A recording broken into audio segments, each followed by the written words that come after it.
Hello, welcome to the second ever episode of the Diz ASMR. I'm your host, Jess, and the week of this podcast is for May 22nd, 2020.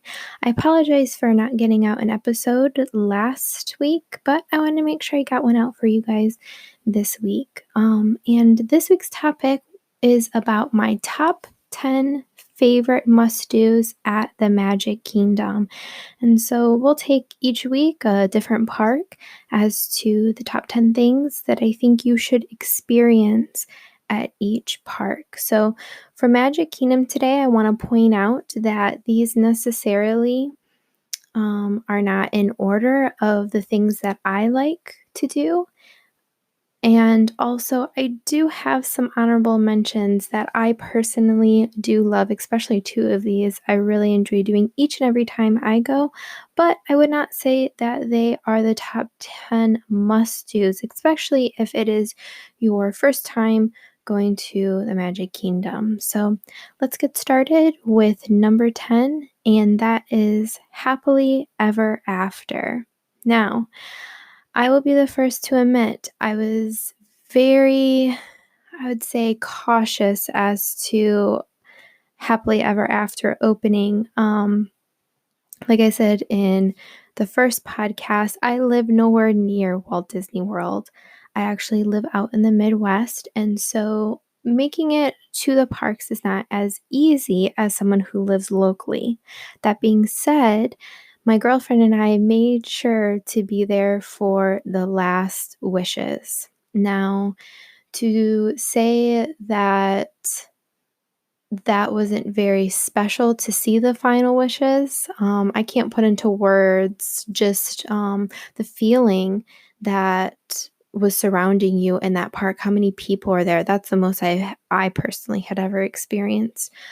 People in the park. There was a lot of emotions happening during that, and so I would say I really had a hard time when they announced that they were getting rid of wishes. But that being said, I absolutely love Happily Ever After.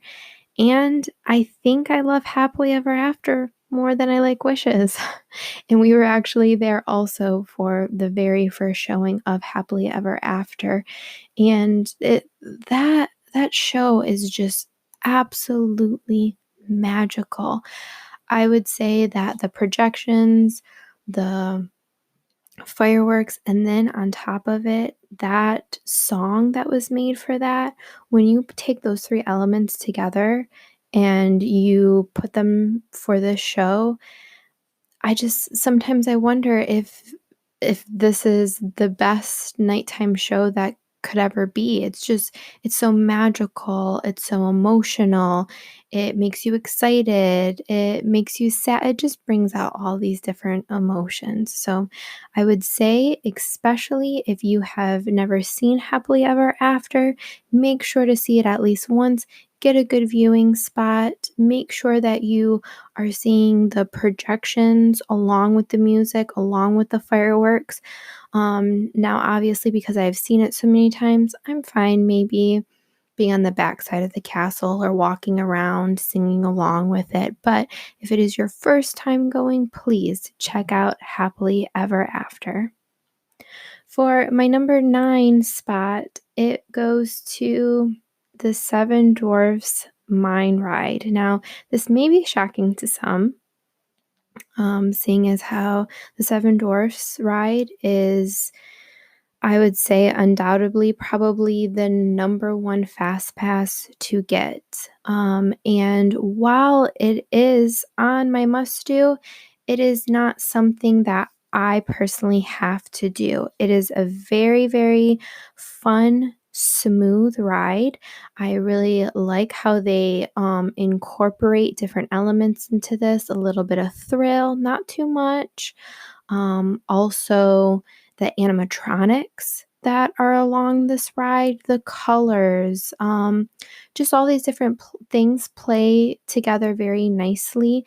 But one of my favorite things is actually the cart that you sit in, this ride vehicle. You can sway it back and forth along with the song whistle while you work. And I did not know that some people didn't know that you could do this. And so please, when you go on this ride, go ahead, swing that cart back and forth. Just gives you a little bit more of a different element, fun with this ride. And while it is some people's number one ride, I wouldn't say it's my number one by any means, but I would say definitely try and snag that fast pass if you can. That queue can be very, very long.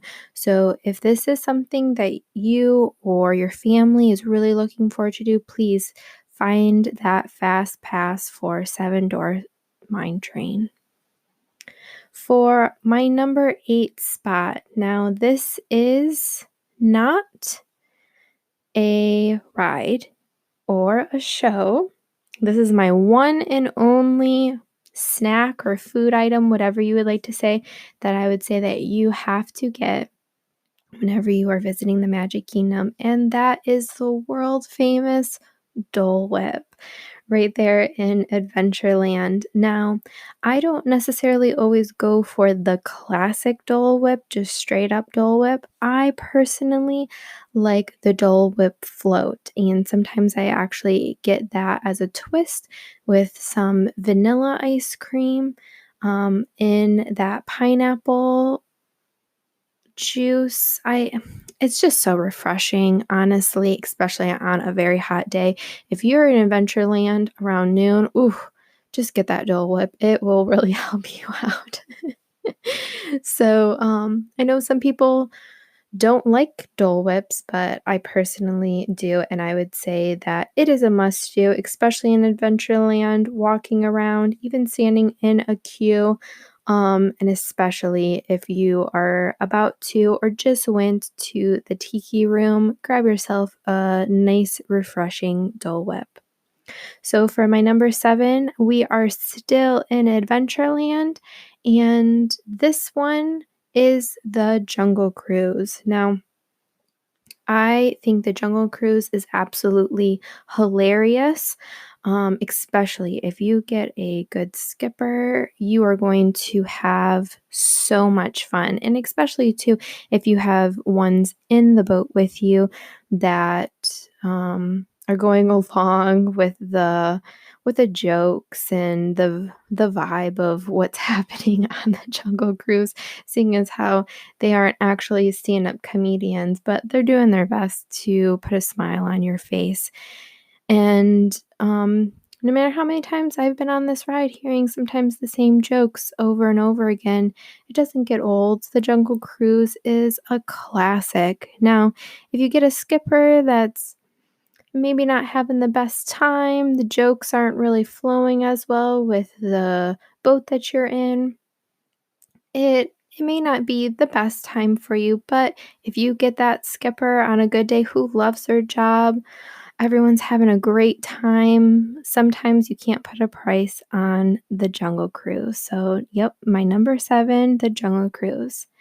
Now, going to number 6, I love this ride for different reasons, and that is the Little Mermaid ride. And in regards to this ride, first of all, I love how short the line usually is for this, which is very surprising to me because um, it warrants a lot of individuals going over to it. But thankfully, because it's on a progression constantly, it can turn over the crowd a little bit quicker, which is great.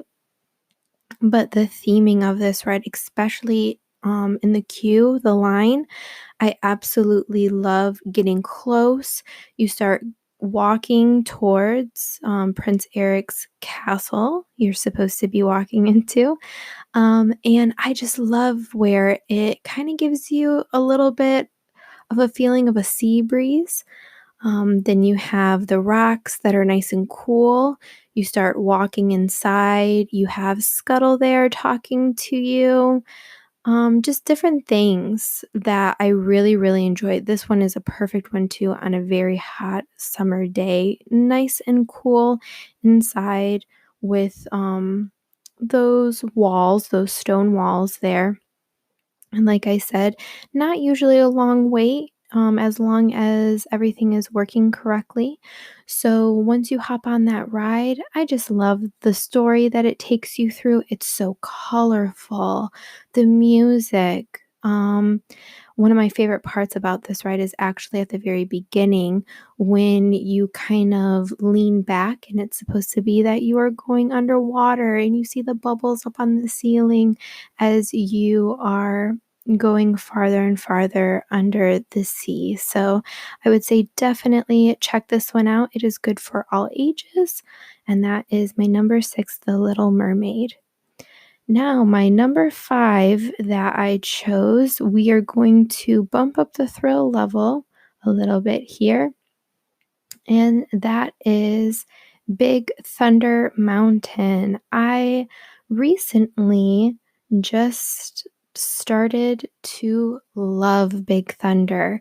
Now, I wasn't always too keen on it because I felt like it was just a little rough in the fact of, oh, am I gonna hurt my back? Am I gonna feel a little sore getting off this ride?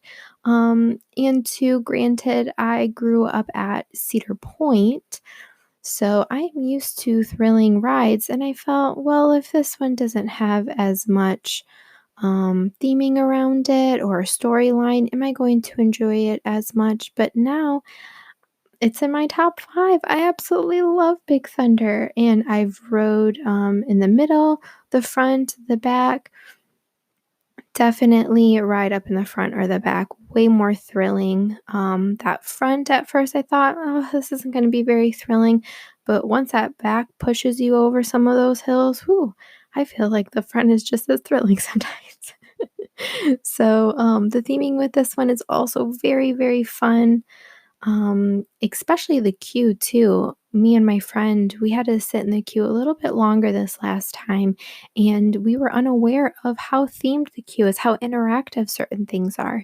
So definitely check out Big Thunder Mountain. Now, my number four is the Haunted Mansion. Now, I will be the first one to say for myself personally, I still, as a grown adult, get a little nervous on this ride, especially in the pre show when you go inside and they put you in the room. I'm always scared that there's a cast member in there that's going to scare me, so I'm a little on edge. And then, of course, when you start walking towards the ride, there's usually always a cast member there that I swear can sense that I am nervous and they make sure to scare me. It never fails. But I'm putting Haunted Mansion on my list because of the theming element of this and the story that it tells. It is so detailed. The theming, the costumes, the lighting, the smells, the music, everything around this ride is themed to a T and perfectly executed. So I would say, especially at nighttime, try to get on the Haunted Mansion if you can to keep maybe that little bit of the spookiness element going for that evening. So definitely check that ride out. My number three now is Space Mountain. Now we're kicking it up even higher. the I mean, Space Mountain. What do you say about this ride? It is so much fun. Now this one I can't go on over and over again. This one definitely kind of messes up your stomach after a while because of how dark it is. You don't know where you're going. It's a little scary as to how close that track above you is. You feel like you're going to hit your head. I can't put my hands up for this one because I'm too scared. I know that I'm not going to hurt myself, but just the thought of it is nerve-wracking, but oh, I absolutely love Space Mountain. Now, this one is also one that warrants very high wait times, so please try to get a fast pass for this one if you can. This is also another great one on a very hot day. that queue for Space Mountain can really cool you off, walking down those long corridor with all that air conditioning. Absolutely wonderful. So I would say this one is very thrilling, so be cautious of the age group of ones that you may be taking on this ride with you. But Space Mountain is definitely in my top three rides that you have to do at the Magic Kingdom. Now, my number two is also thrilling at times, and that is Splash Mountain. Oh, I absolutely love Splash Mountain. This one, I think, really combines all of my favorite elements as well together. You have a great storyline. You have a great queue, in my opinion, going higher and higher up into where the ride vehicles are at. But then you also have great songs. You have thrilling elements to it. You have parts where you can relax. I absolutely love Splash Mountain, and the fact too that this is an amazing ride on a hot summer day. Now, granted, I don't go on this one as much as you would think that I would go on, seeing it as how I clearly love it so much, because I don't really want to be super wet the whole entire day. So, that is something that you do need to keep in mind in regards to, am I willing to kind of be a little uncomfortable for a bit? After this ride is done and over with, because I will get wet. There was one time I took my mom on this ride with me, and I kept saying, "Oh, sit on this side. I'll get more wet. On the right hand side, don't worry about it." My poor mom somehow got it, looked honestly like someone took a bucket and poured it on top of her head. So the poor thing looked like a drowned rat, and I felt so bad, but it's a memory that we always have from this ride. So make sure that if you go on Splash Mountain, try to go for maybe noon to 3 o'clock so that you can make sure that you can dry off for the rest of your day. But definitely in the top 10 to check out. Now, like I said earlier before, I didn't necessarily put these in order of my top 10 favorites. These are just top 10s that I think that you must do. But this number one is my actual top favorite. And this one, I have never went to Magic Kingdom and not rode, and that is Pirates of the Caribbean. And from the last episode, you could probably tell how much I love Pirates of the Caribbean. But even with this episode, I just wanted to express my absolute love of this ride. When you start walking up to it, the theming that you can hear the music, then you also have the smell that's coming from Pirates of the Caribbean. You start walking through, you have those cold stone walls again. You have the two skeletons playing chess.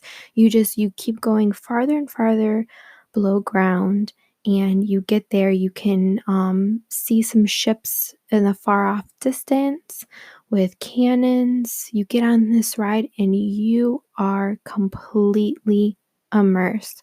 I was listening to another podcast that brought it out so beautifully that with Pirates of the Caribbean, it could be noon, 1 o'clock in the afternoon, the brightest part of the day. It is so hot outside.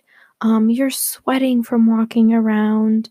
And this ride actually transports you to nighttime on the ocean in the Caribbean. And that's why I think I also love this ride so much. It takes you out of your element of being in a physical theme park and takes you someplace completely different. The theming of this ride, with the smell, with the story, with all the elements, with even that little bit of a drop to give you a little bit of a thrilling part of this, I think that Walt Disney, when he was imagining this ride, came up with this perfectly.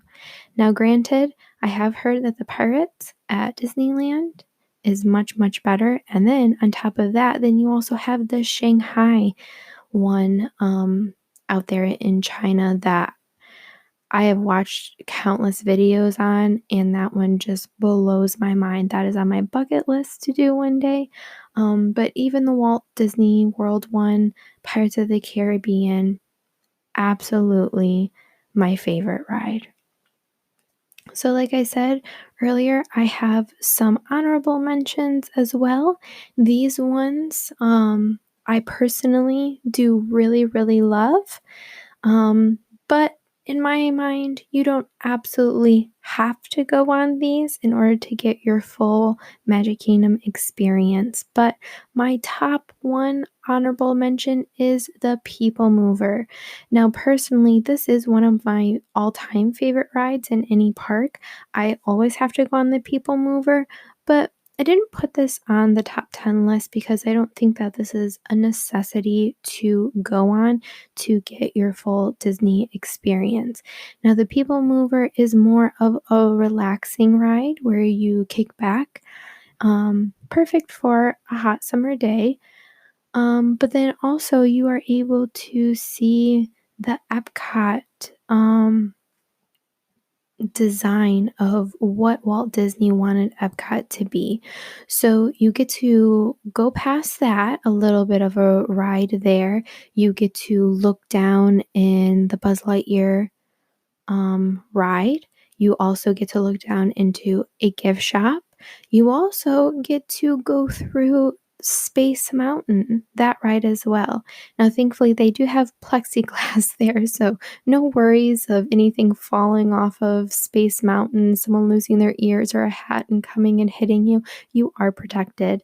That was one thing I was a little nervous about when I first realized where we were going, but my goal is to one day have Space Mountain's lights on and be able to go on the People Mover and see that ride for all of its glory. I have yet to have that experience, but hopefully one day. So, yes, my number one honorable mention is the People Mover.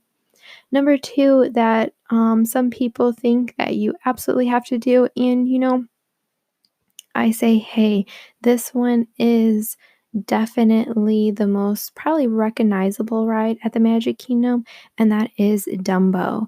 Now, personally, I don't think that always going on Dumbo is the best use of your time at the Magic Kingdom.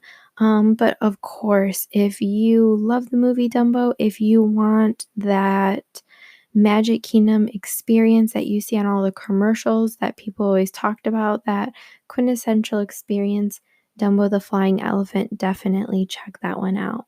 Now, these two other honorable mentions that I have, I absolutely love as well, and that is the Tiki Room.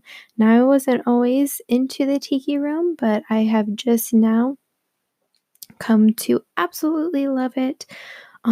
Just sitting back thinking about Walt's vision for this, especially because he had his hand in making these animatronics, bringing this the song together with the Sherman Brothers. It is just classic Disney. The Tiki Room is so definitely an honorable mention. And for my last one, that is Buzz Lightyear Space Ranger. Now, this ride I had to put on here because it is so much fun, especially with you and your family. Check this one out if you have some game loving individuals, if you have some competitors in your family. This one is definitely a lot of fun trying to rack up those points because it is so interactive.